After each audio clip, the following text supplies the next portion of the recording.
Right, you're welcome to Candid Conversations again. I did say to you that we'll be going to another veteran, and today we're right here at the office of Citizen Jones Usen.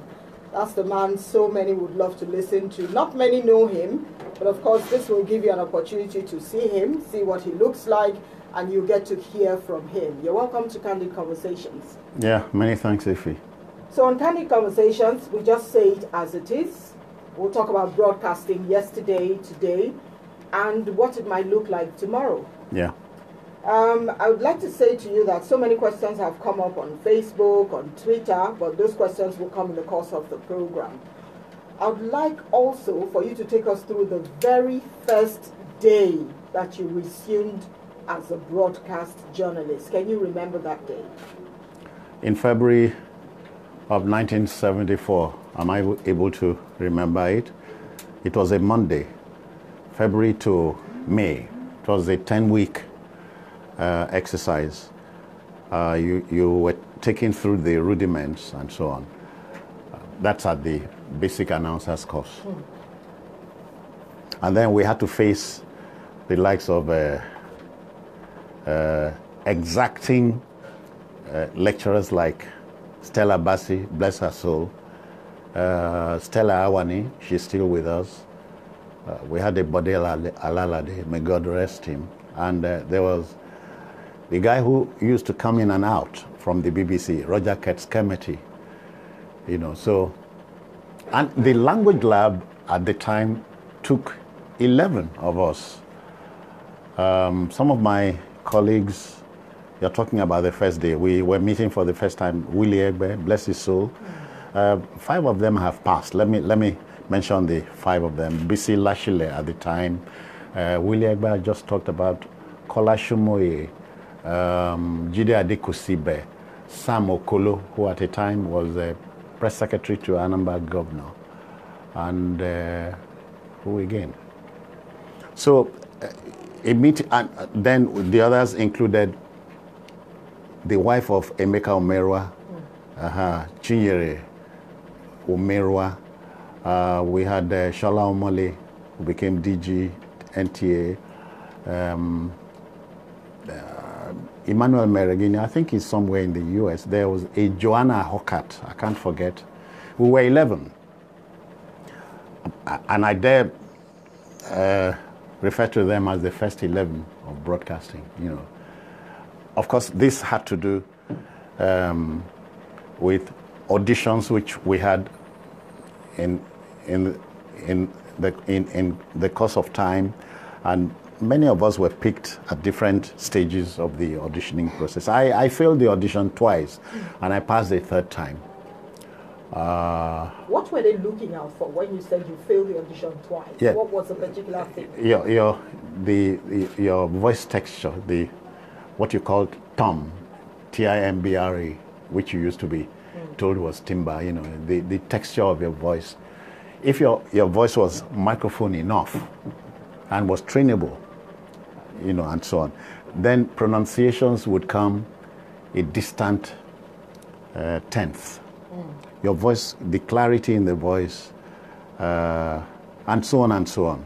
Breath control, and all that. So we started. I remember I had a recurring problem with the word WITH.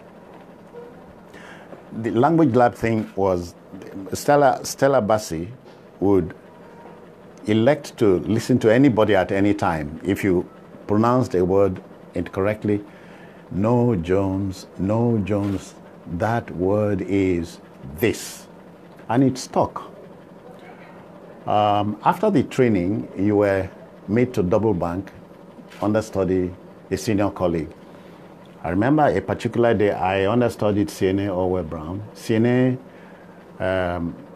Vincent Oyo, the husband of late Remy Oyo.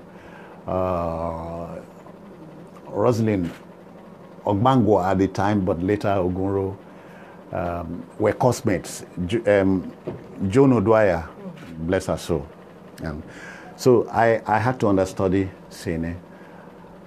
And, you know, girl, boy wahala, you know, in the course of the shift, we had a relay program from Enugu at the time, and she queued 2 songs.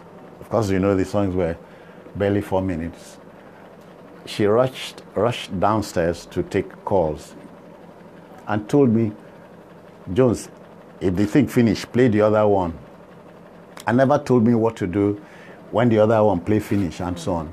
So both played out, and there was dead air because we lost Enugu. And what was I to do? She came rushing down, panting. She had to, as they say, catch your breath. She took a deep breath and apologized, played another song. I said, Sina, I beg, no go again. You know, it's... So you talked about stage fright. That was obviously going to come, stage fright. But after a while, you were made to tell the time. If they thought you were comfortable enough with time telling, yes, you were made to announce on and off programs and so on. And after about 3-4 months or so, you could run solo. I ran solo one day, and it was a Sunday. I played a piece from the German composer, Beethoven. Don't pronounce it, please.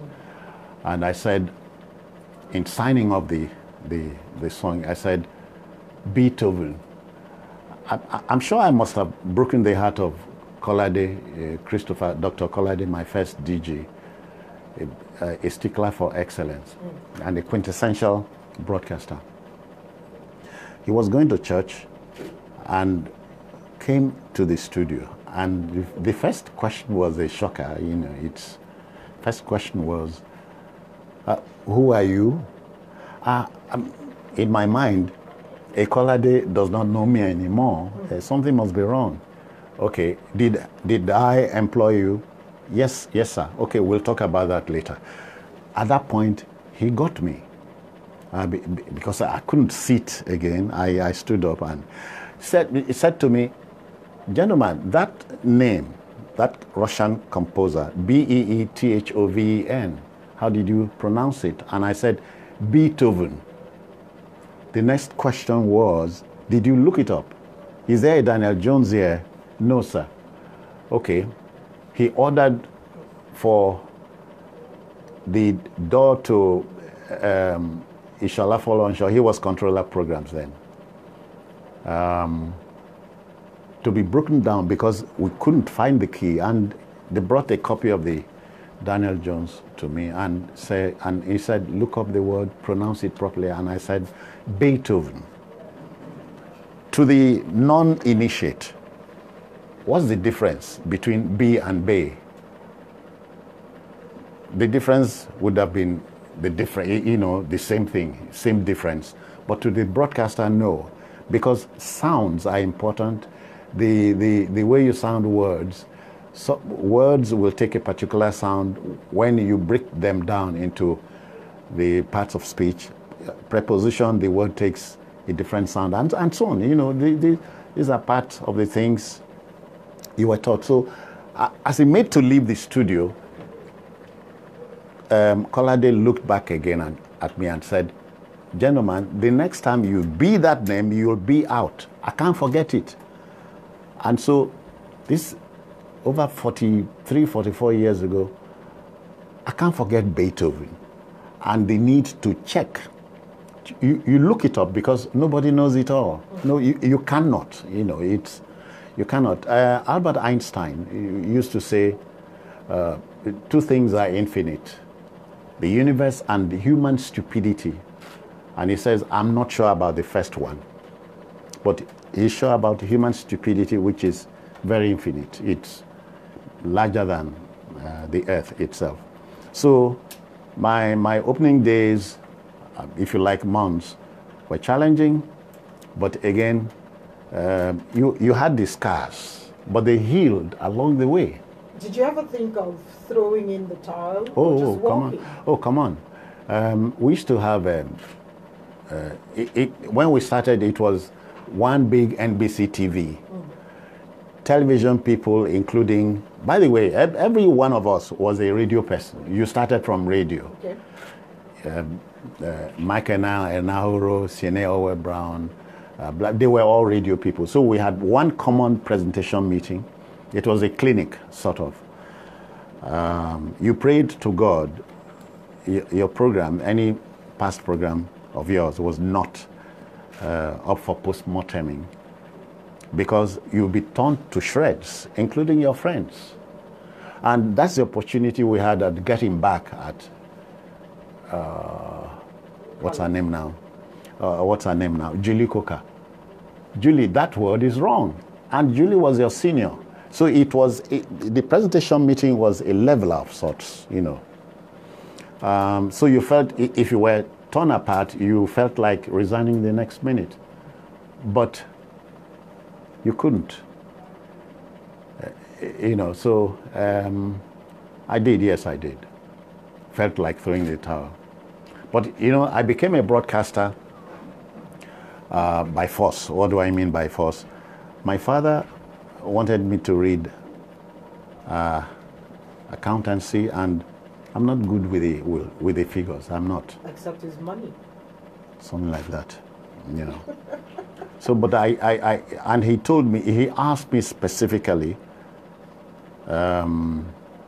what would you want to do? I said broadcasting. I wanted to be a broadcaster journalist. And he asked me specifically, two crazy questions, looking back now. You think they want somebody like you? And two, how much English can you speak to get on radio?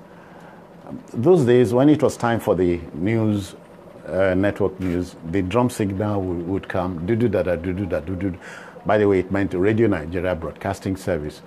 My father would chase everybody out of the house that he was going to hear the news. And I told him one day, me self go read the news, and then you drive people come out, say you're picking one read news and so on.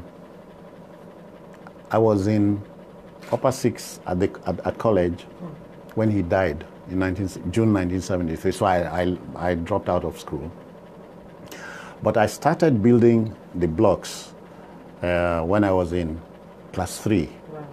You know, I was boarding, and much of the money I was given for my pocket went up in newspapers. Newspapers used to be five kobo then, you know, and so on. So you could have you could afford to have bought 2 or 3 newspapers, and I would do the mock news reading, and my mates and schoolmates too would laugh me to scorn, you know. And so, but as we say in sports, in soccer, your eyes on the ball. And so I went into broadcasting by force, by fire, just to prove my father wrong, and besides to also tell them that an Ete man can speak good English beyond the ye and g and all that.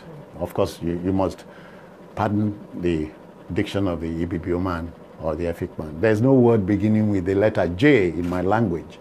That's why joy comes up as yoy, and you don't blame me, do you? No, I don't. Yeah, don't. Now, what was it like? What was it like for someone? What did you need to have during your time to get into broadcasting? Okay. Like what we have now, it's a largely certificated society. What was it that you should have at that time so that you can get into I hope this answer makes sense to you. I'm mentioning some names now, familiar to you, and all of us here. Ike Nandaguba, Ishola Folonshaw, Tony Ibebuna, Ernest Okonkwo, Sebastian Ofurum. They were fine, great broadcasters, but they were not, repeat, not graduates. And they all came in the way I did too. Benson Idonije, not a graduate, but you couldn't fault his writings. You couldn't. And so what did I need? You needed one to be sure of yourself. I knew I would make a great broadcaster, because I told me I had all it took. And you need reading. You know, the now generation broadcasters don't read. Apart from John 3:16, people don't read anymore, because everything. If you asked a young broadcaster to read from the Bible, John 3:16, he reaches for his for his what do you call this thing, telephone, because everything is now embedded here. So there's nothing here, because you don't read. Okay, how did we get here? Is your book. I know if I read it, as opposed to you're packing everything in here. One, if this phone is not failing you, you have trouble determining what to go for. And so reading is an art. Reading is an art, because it gives you a 360-degree ambience. When you read, you hardly forget. It's there. And when you read, so many things will hit you. Sentence structures, quotes, what again? There are fine right phrases, catchwords and catchphrases you never would have thought about how to employ them. So you were ready for it. I thought I was ready for broadcasting. So what's your characterization of what it is you hear today and the things you see on television today? Number one, the major problem for the now generation broadcasting is ownership, because the man gets the license not because he's a broadcaster, but because he can afford it, and makes his cousin, brother, son, or daughter to run the radio station, who has no background. And even when he engages a professional, the professional is made to do his bidding. There's something crazy, like they call it house style. A house style comes, and the man, rather pronounce the word schedule, he tells you it's schedule. So that's one. And then broadcast managers are looking the other way. They couldn't be bothered. You hardly have what I talked about when I mentioned presentation meetings, which today would be something like a review and a preview. You know, you go back to what you did in the outgone week and plan for. So such things are not there, because the professionals are not running the show anymore, largely, you know. What was the very first program that you handled as a broadcaster? As a freelance, the first script I read on radio was on the program called Around Nigeria. It was a Sunday magazine, weekly magazine, narrated by, you remember him, John Chukwu. I wrote the story. And when you brought your story in, it was dissected, if you like, corrected, and of course you had to take the corrections, because you were a neophyte. You had just come and you couldn't know everything, could you? Over time, I've come to realize the major mistakes broadcasters would make have to do with prepositions. There are 8 parts of speech. Not many broadcasters know this or remember this. The preposition, which are words that will come before nouns, get mixed up. At, to, by, with, on, before, after, and so on. You are on air. A guest is with you at the studio. Not in the studio, because animate objects cannot be in. They are at, because they are mobile, But you have a microphone in the studio. You left your phone in the studio, but you left Charles Carlo at the studio, back at the studio. He was there at the last time, Because if the phone call comes and you were asked, where are you? You would say, I'm at home, at work, at play. So you can't be in. I'm at the studio. You know, it's so. And to the experts of the now generation, it doesn't matter.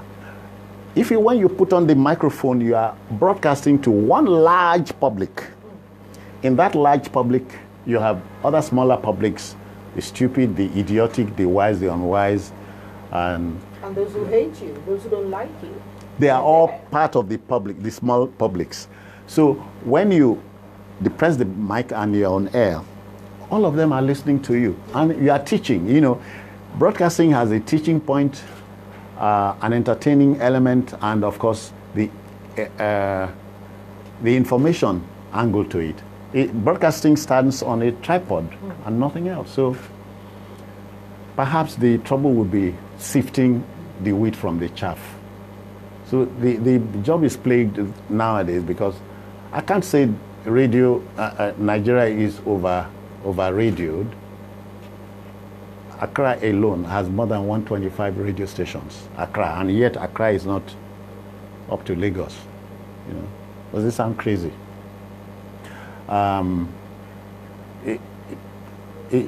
If you get a license from day one, Ted Turner is not a broadcaster. 6 professionals, including Larry King, went to Ted Turner.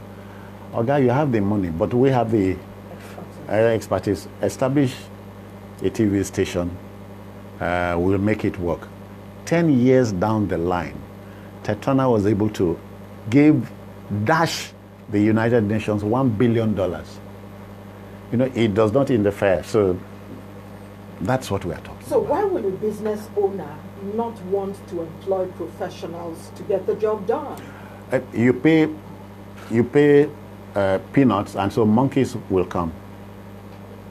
Pay big bucks, and you get a professional. And allow them. See, MBI, the MBI station in Anambra State, Obosi, am I right? Owned by a senator. I've forgotten his name now. You know, had a good beginning because the man recruited professionals. Don't forget, I think the man's wife is Yoruba. So the bulk of broadcasters trained, including Alakija of the NTA, my friend. The people they placed, but the man's will was the impediment, stood in the way of the TV station, and MBI died naturally. Establish the business, let it run. It's hog. Yeah, Senator Mike Ajegbo, I remember, yeah, that's his name, you know. He established MBI and had a cream of some of the best broadcasters in the country working there. But his will ran the station out of business. So when you sit home now, you listen to radio, you watch television, and you hear all of the things going on, what's going on in your mind? Memory is very unkind to an old man, especially in this case, to an old broadcaster, which underscores what your book is addressing. How did we get here? When we missed our way, was anybody leading? And when we missed our way and we're going the wrong way, was anybody alert to the fact that we were headed in a very wrong direction? They say it's an evolution. I wish I could say, like you Christians, these two shall pass away. I don't know. And your now generation, many of them are not trainable, They are not. Many of them. What does it mean to be trainable? Trainable, number one, you make a mistake. You know those tiny papers in those days we were given when if you made a mistake, you were on. They are called idiot cards, you know. No, the word is this. Or it's pronounced this way. The idiot cards are not flying anymore. And you don't correct somebody who is live. Allow him or her finish. And then you reel out the mistakes and make him or her appreciate the mistakes. Now that you've talked about this, the last time we went to, or the day we went to interview Mr. Ben Eguna, he mentioned that he was listening to a radio station, I think of the FRC on stock, and he sent a message, I think, to the manager, the person who was managing the station. This manager had to go tell the persons in the studio still presenting at that time. And those persons came on air. They were still on air. And they said one man came or sent a message to our boss and said, well, what's wrong with these old school people and all of that? What do you make of that? You know, I hope we are not begging the question, you know. So that's an untrainable fellow. If you are not able to see your mistakes, come on. Napoleon said, when your enemy is making a mistake, don't interrupt him. You know, so I think it's if you are not trainable, you are not open. You are not open. You know, but let me give you this. Might sound stupid. A marriage is not a tradition; it's a custom. Because you are married under our native laws and customs, not native laws and traditions. Because if you have trouble in your marriage, you don't go to a traditional court, you go to a customary court. So a marriage is a custom. But how do you tell the now generation broadcaster, don't admit or take the invitation to a traditional marriage because you are in a wrong place? That's the kind of thing we are talking about. So that fellow, such a mind is not trainable and it's empty. So you leave them, make it go. You know, he uses the mistakes to rope himself, and people who are well-meaning won't engage him or her. Did you have mentors? Well, I had. Time when you were coming in the profession? Tell us about before I started, there was the late Ted Mukoro. Ted Mukoro was not a graduate. Ted Mukoro was an institution. Ted Mukoro will tell you about his Urobo College glowingly, you know, because in those days, schools were schools. Your teachers. My English teacher at Baptist Academy was a Mr. Abraham, an Indian. So the question would be, what would an Indian man speak in English to grab me? But it is the substance. I could have forgiven him for his pronunciations, but he made me know there were 8 parts of speech in the English language in class 5. I said 16, others 30, and he pinned one fellow down. Yeah, how many parts did you say of English? How many parts of English are there? The guy said 22. Mention one, and the guy no fit mention. And he punished the whole class, you know. And then he came, do you know about a noun, a pronoun? And so on. So that's what we are talking about. Teaching was it. And so Ted Mukoro was an institution. He moved me so deeply. And then on the job itself, my second HOP was the late Martin Zoko. My first HOP is Charles Kalu's auntie, Inyang Olugu. Like the headmistress she was. If you made any mistake, she waits for you at the door. Now, let me go back now. I couldn't blame Ben for what he did. I blamed the manager. Allow the show to end. Then you call them in. The mistakes you pointed out would make a lot of meaning because you sit them down. If this is this, please, if you have a superior logic, interrupt me and so on. I had those mentors. And then for news reading, it was Ibrahim Abagana. Because news reading is more about phrasing correctly. You are telling a story in the news. You are not reading. Even though the BBC man, John Wing, came to the broadcasting house in Korea and took us in presentation, more so news reading. He said, even though it is said, here is the news read by John Wing, it should have been, here are the stories told by. Phrasing correctly, inflecting what you are reading, the rising and falling of your voice and so on. They all combine to make your news very, very interesting. Now that you talked about that combination, people keep blaming presenters. Of course, someone sent a message that why is it that the newscaster reads something, then the pictures that will come so different from what it is the newscaster is talking about. I'm going to that phrase that broadcasting is a chain. Yeah. Do you want to break that down? Oh yeah, oh yeah. That's more common on the visual medium. On radio, I think what fits the bill is inserts. Production is key here because the news is produced. The editor of the news is also taking notes, and it is somebody's job to play the insert and so on. So it's a chain. It's a chain, and extend the chain to reach the plant man at the radio house, the engineer at his post, and so on. It's a chain. It's a chain, and you break anything in the chain, the vehicle won't move. Cast your mind back to the times that you were reprimanded. Are there instances Yeah. that you can remember? Oh yeah. Oh yeah. Oh yeah. Made mistakes, and you spoke with Ndidi. I just saw the pictures. I was co-anchoring Countryside Special.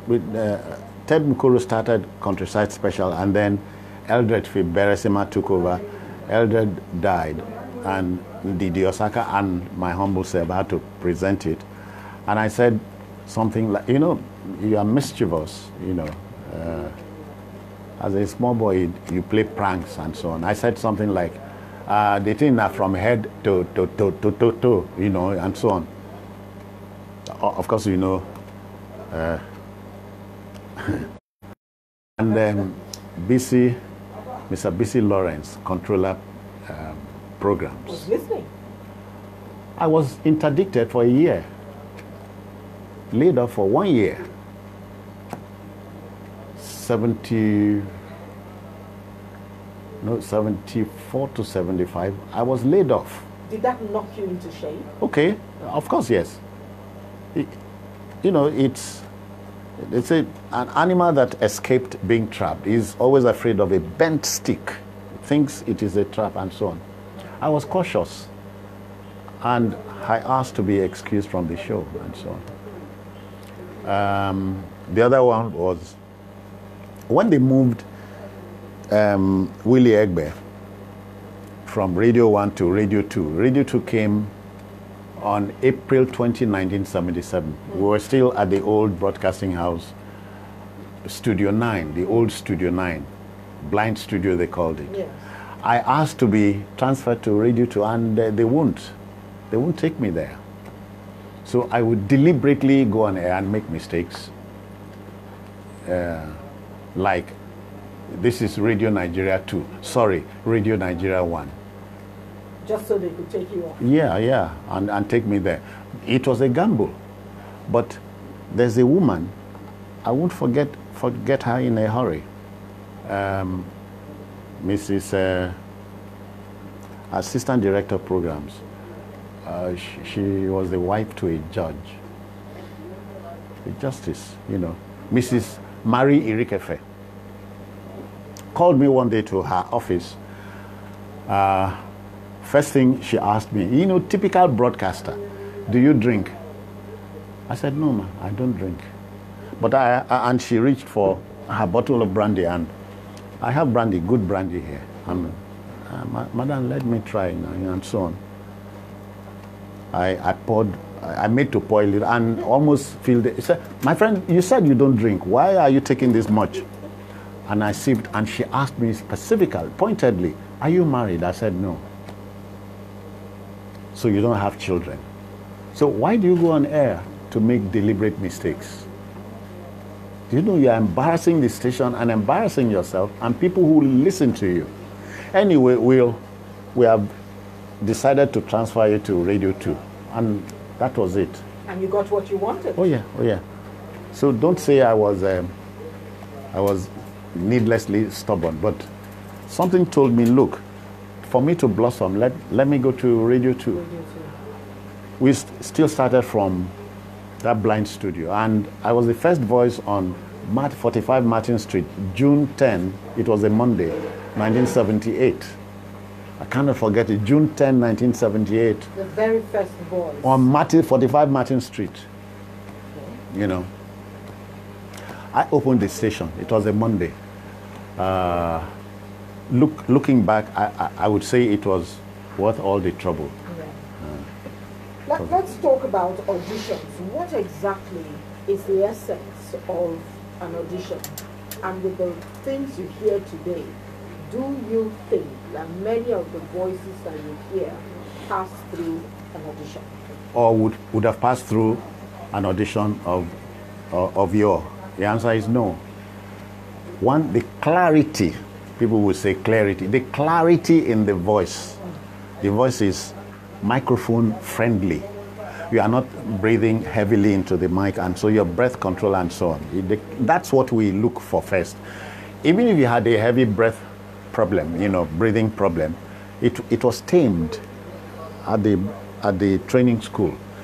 And then you could express yourself off the cuff without looking at the Yorubas would say lie away without looking and so on. That's what you looked for, and that we could train that voice, and you didn't have an affected diction. If your diction is affected, let's say you were born in England, chances are 50-50 your speech would be affected. Now, if you had to move to England in your youthful years, the level of affectation would simmer down. So, and it was easy to...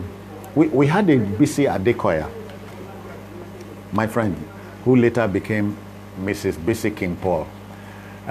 She came from England, and she made a mistake in a name, a popular name, Alaji Alade Odunewu. I'm sure the name came over to her like an Igbo one. But we were advised in those days. No, you are advised. Let me not talk about those days. We were advised to ask if you were in doubt. Ask for the... And she said, Alaji Alade Odunewu. Kolade yanked her off presentation. It got so big, I think it involved traditional rulers. Kolade said, for as long as I remained Director General of NBC at the time, BC would not be at the mic. She was transferred to Voice of Nigeria, This is what happened. So, and because you talked about auditions and so on, yeah. they are key. An audition would tell you this particular voice is ready for the business or not.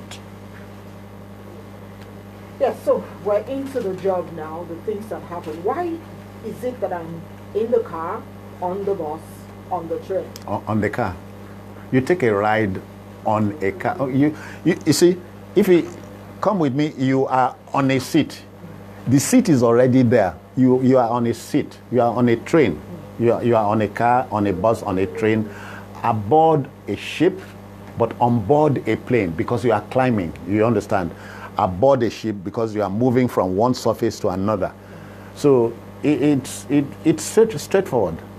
You take a ride on your car. I took a ride on your car. So you are not looking at, in a literal sense, you can't be on the car, but the ride is on the car. Okay, so we're also looking at some of the things messages that people have sent in. Is it ethical sometimes for someone to be biased in broadcasting because you have a soft spot on someone whose status and integrity are at stake? This is from Oledi Ma Onyesara. I hope I got that right. I hope I understand what... Is it ethical to be biased in broadcasting because you have a soft spot for someone whose status and integrity are at stake? Okay. Well, if I get that right, it is unethical. It is not. Radio is supposed... it used to be known as the blind medium. Yes. Radio know they see. although your science is making radio become visual, but it cannot remove the element of the magic element. Radio is known as the magic medium. The blind medium. Oh, no, blind and magic. You are hearing the voice of a woman or a man. You admire the voice, what the voice is telling you. It makes you realize what is known as your catharsis. Catharsis is a purgation of the emotion. So you hear something on radio, it suits your position, so you are relieved and so on. Yeah.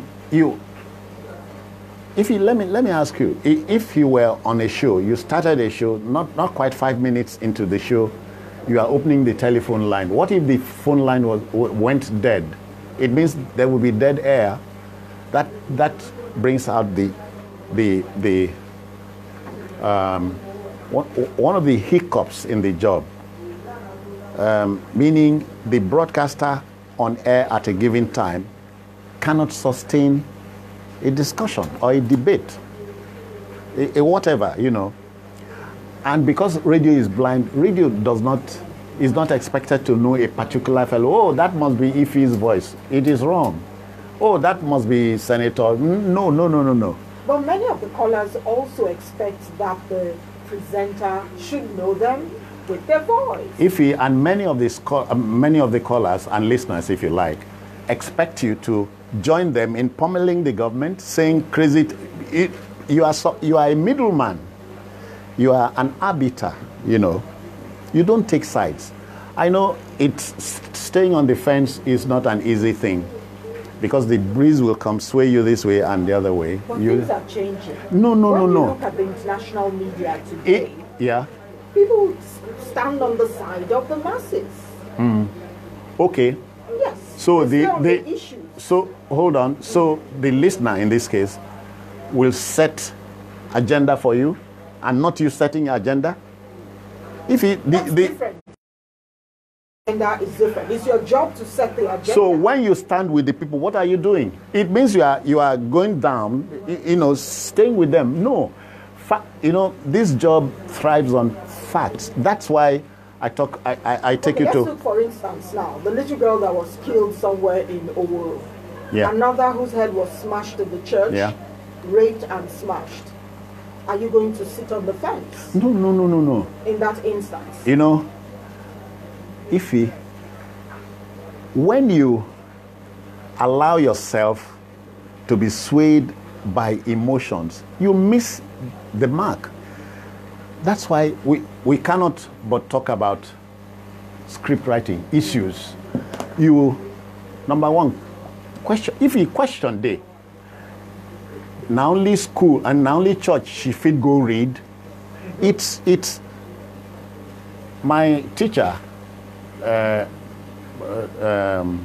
told me at university there are 3 sides to a story. Yeah. If your side, my side, and the truth or the fact, people hardly talk about the third side.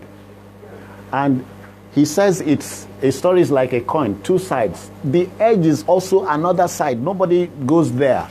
You are not necessarily going with the masses by laying these questions out. Now, the one operating in a volatile environment like Edo, I may sound stupid, sound odd, off here. Edo elections are not too far away. Yeah.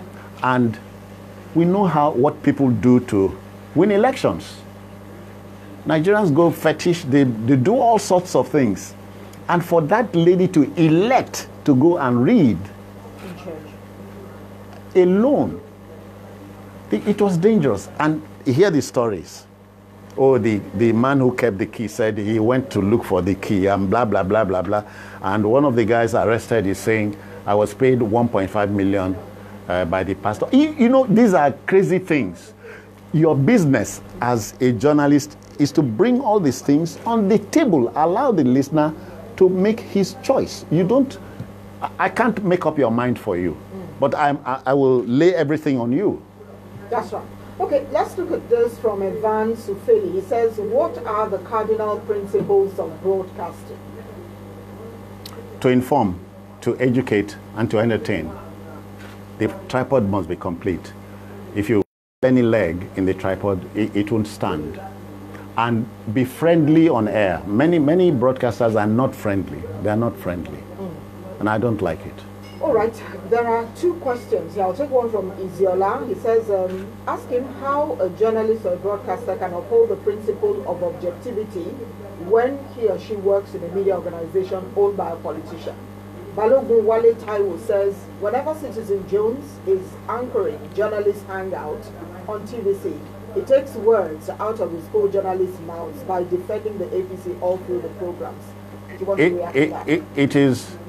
It is his choice of words. You know, I was not employed by the APC.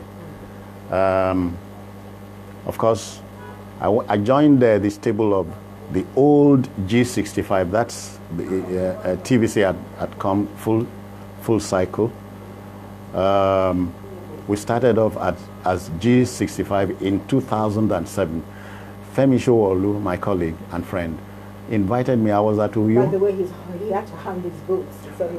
But do you know, that's misleading. A broadcaster, he won't voice whatever.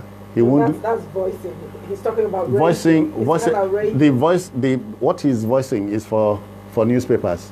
Please, a broadcaster does not retire. It's like a broadcaster does not die. He only gets old. Now, so I was not engaged by the APC. I do not, repeat, do not protect the APC because I have no choice. I have no reason so to do. I have told you, before any program, get the facts right on the table. That's what you deal with. I'm sure, I don't know if this happens to you a number of times. You are talking about this telephone. The listener is taking you to the remote, and you try to bring the fellow back. He said, that's what, so, by the way, it's not a way of getting back at them. Remember that large circle and the smaller circles, including the idiotic, the stupid, the wise, the unwise, and so on. I was trained. And I'm not an OAP. I am a broadcaster, trained. Trained broadcaster. I'm trained, but yeah. What's I was wrong with trained. being an OAP? That's what many want to call themselves today. Let me give it to you. I hope you smoke it. Are you an OAP? No, I'm not. I'm a broadcaster. So why are you dragging me to? Please don't take me to them. Don't take me to them. Right. You know, broadcasting, like armed robbery, has ethics. I'm sure you know about this. I don't know about armed okay, robbery. Because you had never been one. Okay, but which is the other one? Crazy example. Even pepper sellers have. Every vocation, every profession has a code of ethics. You stay by the ethics. That's all. Just stick with the ethics. Only broadcasting in this country appears not to have a code of ethics. And that's why you can't have a League of Nigerian Broadcasters. So why can't there be a League of Nigerian Broadcasters? There couldn't be because pretenders are coming from all around. So is it not a failure on the part of those of you that want to call the senior brigade? Then you want me to go back to the time of the Ndagubas? What happened? Hold on. They had baton. Yeah, I agree. Did they hand over the baton? I can't even remember, because they tried to have something like this. The nearest we came in our recent history came to having a unifying body like the NUJ was in 2003 when the 8th All-Africa Games took place here in Nigeria. And at one of these sessions, it was Julie Cooker who pointed out that comedians are taking over our jobs. And the Friday further wanted to know how. And she said, imagine the noise Ali Baba was making because he was being owed 1.2 million naira for just a stand-up of how many seconds? But I was posted to boxing. I covered boxing, with Tunde Orebi, and I was paid a paltry 200,000 naira for 2 weeks. So who is a broadcaster is a showman. Comedy is an aspect of broadcasting. It's like in music you have an ensemble of instruments. It is the ensemble that produces the rhythm. You have an orchestra. An orchestra and so on. So it's, did they hand over the baton? Maybe not. Femi Showolo and I, so at that session in 2003, we made John Momo the pro tem chairman, Sonny Rabo vice chairman. Femi was, I think, the chief whip. I was PRO. Femi, yeah, and then I was PRO and so on. Then we prepared the papers to take to the National Assembly to defend. One of us missed those papers till day after tomorrow, since 2003. It's human, it's Nigerian. And you all feel comfortable that the young ones will have nothing to fall back on? Ify, don't tell me about the young ones as if they can't think. Don't they think? Can't they start something new? Can't everybody's... A broadcaster is on air. When there's a break, or a song is playing, he or she is playing with the telephone. Is that telephone fidgeting with the phone? Is it part of the business? It is not. Am I getting tired with the interview? Yes. Because of the questions. Yeah, because they are breaking my heart. Somebody wants to know exactly what happened to Kubanji Direct. Okay. Not a difficult question to answer. Yeah. Number one, let me say this. You can capture Nigeria on TVC premises. I hear the station or the conglomerate is owned by Senator Bola Ahmed Tinubu. I've not met him. I don't need to have met him anyway. The boys Tinubu left there to run the show, ran the show aground, ran the stations aground, radio, TV, and the concert, the satellite station, ran it aground. And Senator Tinubu had to bring in an Oyibo man. The Oyibo man came and thought it was time to recast programs and programming. Number one, the station changed from being Radio Continental to Max, and many people had to go. 6 on radio, and he shut down a complete TV station with 139 staffers. One day, he took the Oyibo man to do that. So, what do you call it? Kubanji had to go, like many other programs, yeah. Like many other programs. But I'm glad I attempted to impress people with the show. But I had knocks anyway. I had knocks. What kind of knocks did you get? Oh, familiar terrain, refrain. Oh, it's supporting government. Because I must not see what you are seeing now.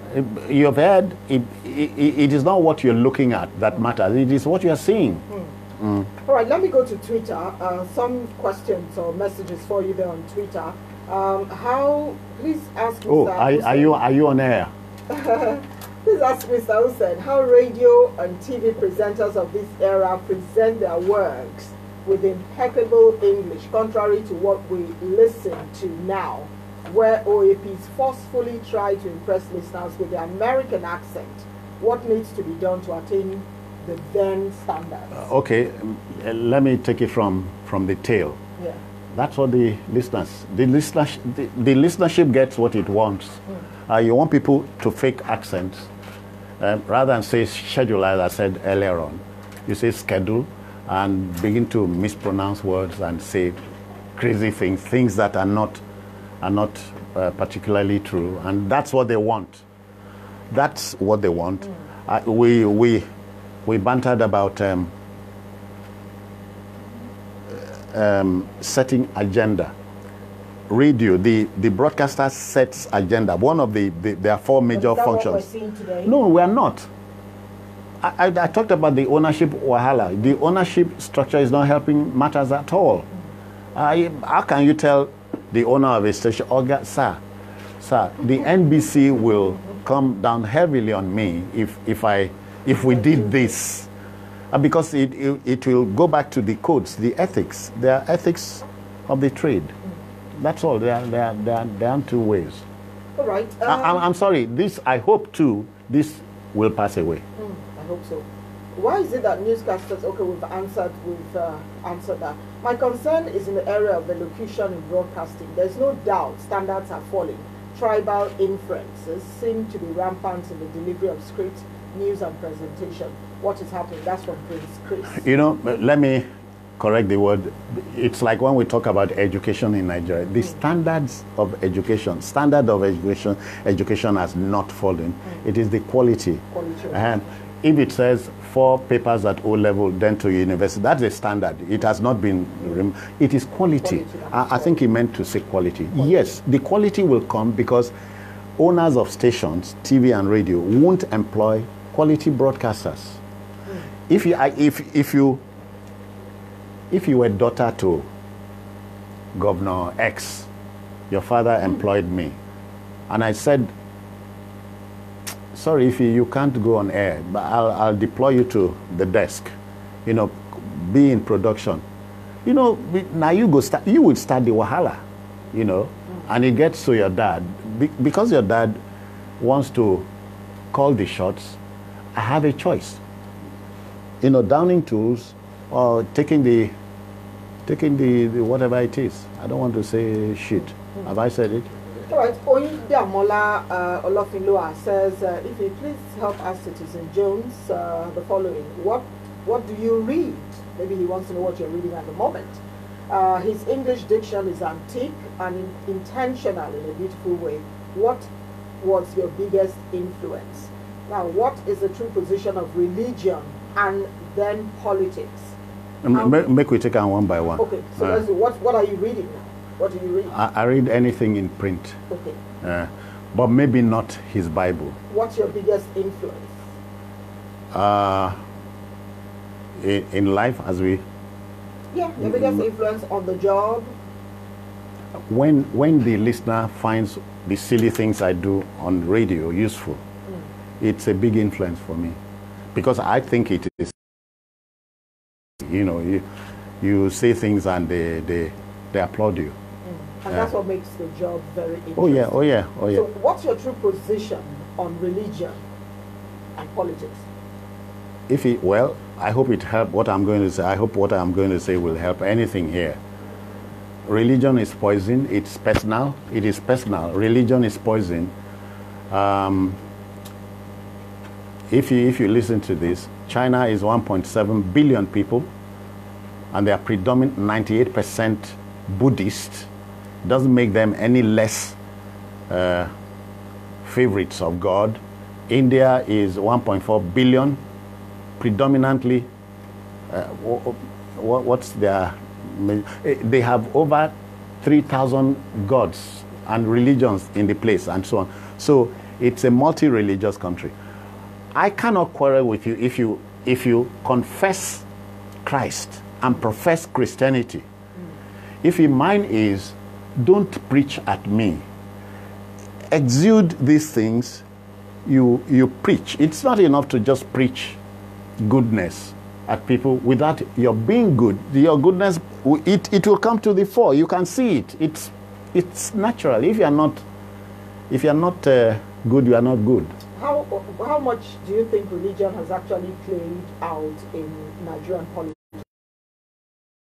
Aren't you begging the question? Don't you already see or know?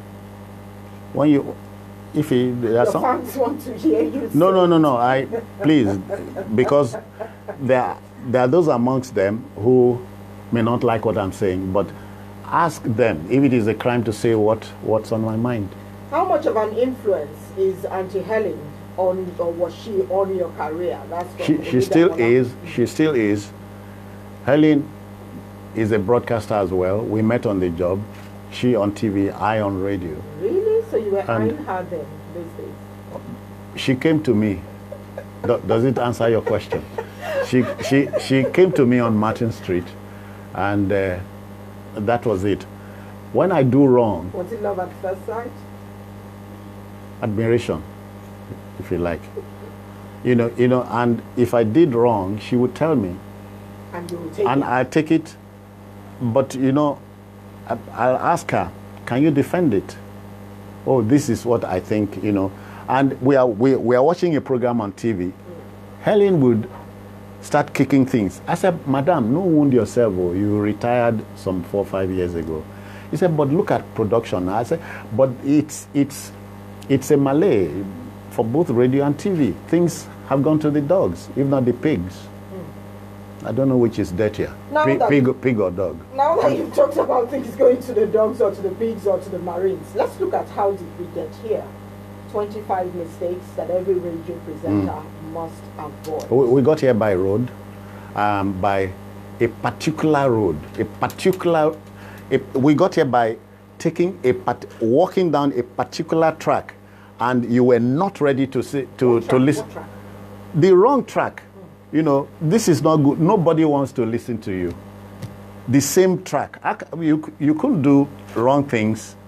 Madam, 2 times 2 is not 2 plus 2. Have you heard the cynic who said 2 plus 2 was 22? Do you know he's right? If you look at logically. Depends on where you're two, yeah, that's it. And that's relativity. We live in a relative world. Maybe what I'm saying may not cut an ice with anybody who is used to going through the same route. If you look at this, you have about 460 members of the National Assembly to be sworn in by either the Bible or the Quran, and you tell them, sorry, we don't have a Quran or Bible here, but let's swear you in by beginning